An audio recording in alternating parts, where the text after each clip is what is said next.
Don't be silly. You and Mama are the only reasons I'm still here. I laughed along with him, but not really. I knew a part of him had meant exactly what he said. In the days since coming back from the Stasi, something about Fritz had changed. He was working fewer hours, or maybe not even working at all. I wasn't sure. He blamed his mood on the rainy spring weather, but I felt certain there was more to it. He was spending more evenings at the youth clubs playing table tennis and had gone to the theater on a couple of nights with his friends, even though he admitted the movies weren't much for entertainment. I did notice him combing his hair more carefully before he went out. Maybe he had a girlfriend. I hope she liked moodiness because that was also a part of the new Fritz.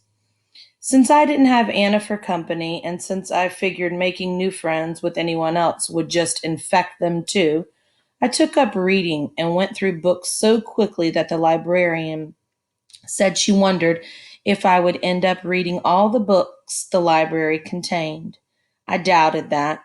I made it a point to avoid the books that sounded too preachy, although I did check them out now and then in case the Stasi wanted to add my book choice to their secret files. And there weren't many books I really wanted to read anyway. A lot of the shelves had once been filled with were empty now because books made people think. The government wanted to be sure it was their kind of thinking.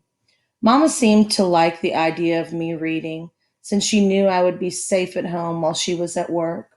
And she definitely liked Fritz doing more with his friends. She thought it meant we would eventually become more settled into our lives here.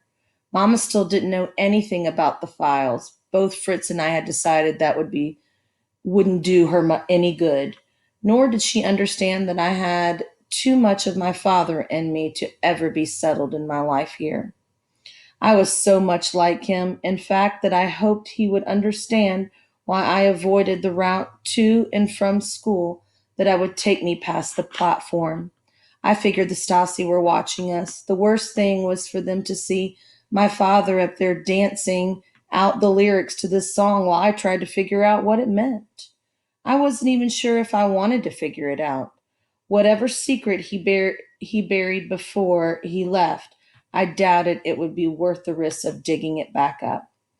Our family didn't need any more trouble, and that was all we'd get into if I did understand his dance.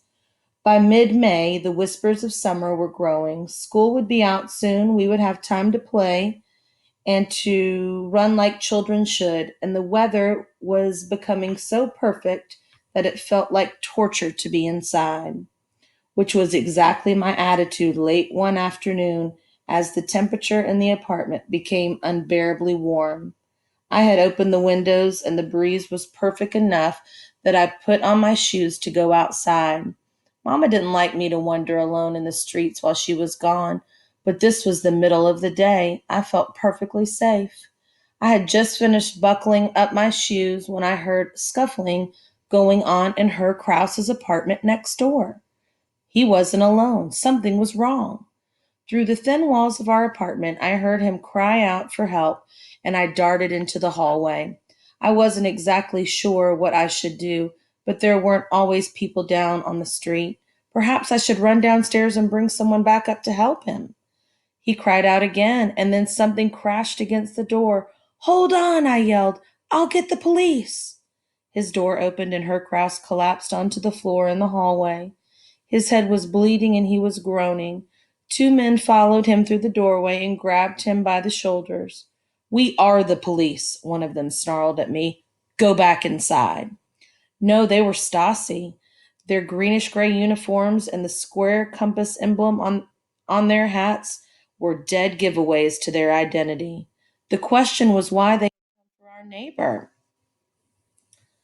What has he done? The questions fell from my mouth before I could even think of it. Surely they had made a mistake. Herr Kraus wouldn't swat a fly without feeling guilty, but they began dragging him away without answering. Two more Stasi left his apartment next. The smaller of them pushed me past to clear the way for his companion, who was carrying an armful of books, papers, and what appeared